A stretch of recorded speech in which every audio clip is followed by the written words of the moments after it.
Procesador y memoria RAM. Integrantes: Kevin Brandon Moreno Hernández, José Ramón Mora Cruz, Víctor Manuel Álvarez Díaz, Alejandro Carrillo Becerril, Israel Estanislao González. ¿Qué es el procesador? El procesador es el cerebro del ordenador. Es el componente encargado de la ejecución de las instrucciones de los programas. Todos los ordenadores tienen al menos un procesador. El procesador está formado por un conjunto de registros que almacenen datos, una unidad aritmético-lógica que realiza operaciones con ellos y una unidad de control que se encarga de coordinar a todos los componentes.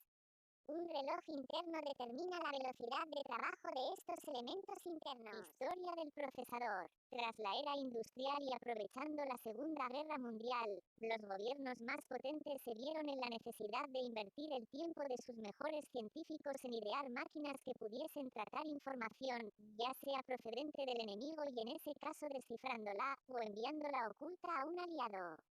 Para ello necesitaban disponer de una estructura y organización que les permitiese procesar información que estuviese en un formato conocido, y además almacenar los resultados para poder estudiarlos a posteriori. Nació la arquitectura de von Neumann. La arquitectura von Neumann, también conocida como modelo de von Neumann o arquitectura Princeton, es una arquitectura de computadoras basada en la descrita en 1945 por el matemático y físico John von Neumann y otros. Funcionamiento del procesador. El procesador no es de una sola pieza. Está formado por una serie de componentes, cada uno de los cuales tiene una función concreta. El procesador trabaja de forma conjunta con la memoria RAM, que es la que almacena las instrucciones y los datos de todos los programas que se están ejecutando en el ordenador en un momento dado. Ejecución de una instrucción. El proceso de ejecución de una instrucción es el siguiente. 1. La unidad de interface con el bus lee la siguiente instrucción del programa y los datos asociados que le llegan a través del FSB. 2. La unidad de decodificación traduce la instrucción y se la pasa a la unidad de control para que decida qué hacer con ella. 3. Si la instrucción necesita ejecutar alguna operación matemática, se la pasa a la ALU. 4. La ALU realiza la operación y deja el resultado en un registro. 5. La unidad de control le pasa el resultado de la operación a la unidad de interfaz con el bus y le da la orden de guardarla en la memoria. 6. La unidad de interfaz con el bus escribe en la memoria RAM el resultado de la ejecución de la instrucción a través del FSB. Arquitectura del procesador. La arquitectura de un procesador hace referencia a su diseño interno. Básicamente podemos encontrar dos familias de arquitecturas, RISC y CISC.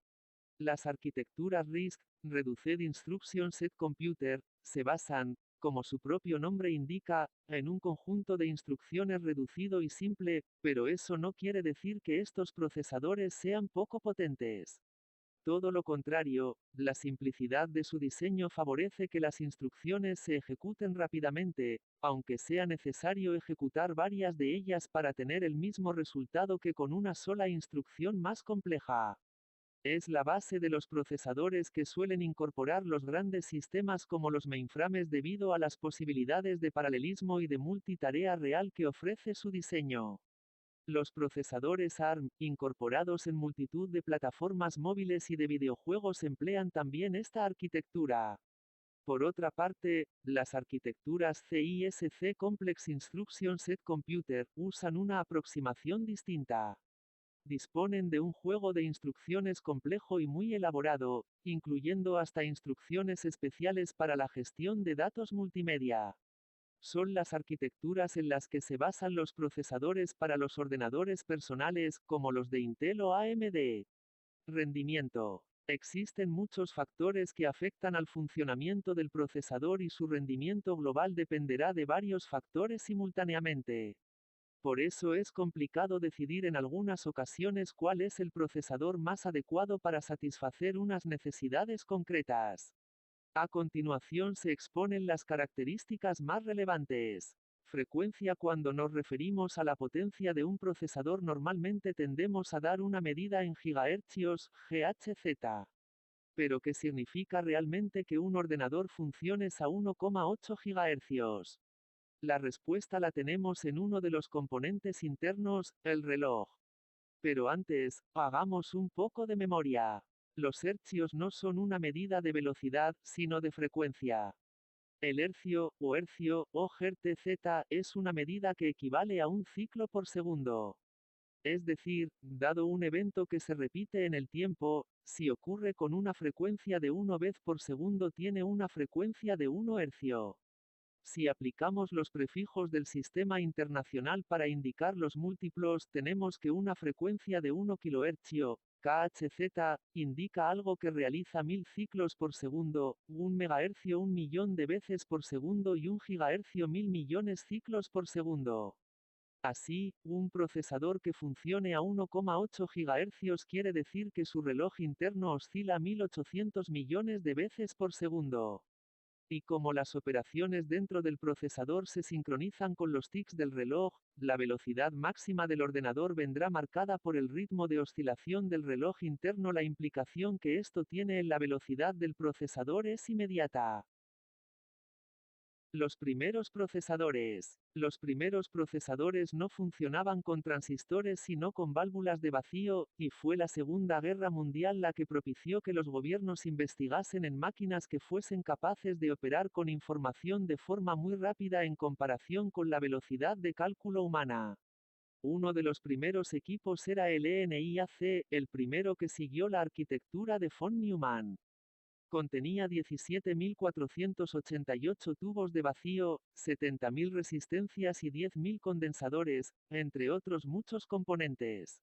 Su peso total era de 27 toneladas, ocupando una superficie de 167 metros cuadrados. Para hacerla funcionar era necesario operar 6.000 interruptores, manualmente, claro. Requería una potencia de 160 kilovatios. Permitía operar hasta 5.000 sumas y 357 multiplicaciones por segundo.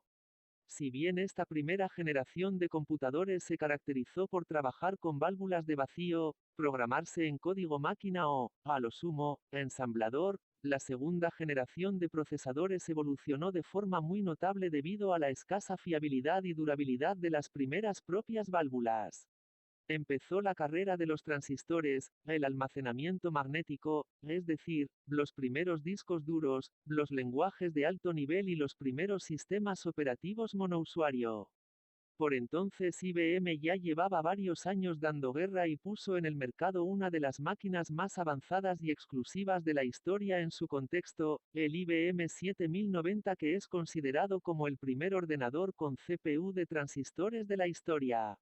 Era 6 veces más potente que su antecesor, el IBM 709, y costaba la mitad, así que era una inversión asegurada.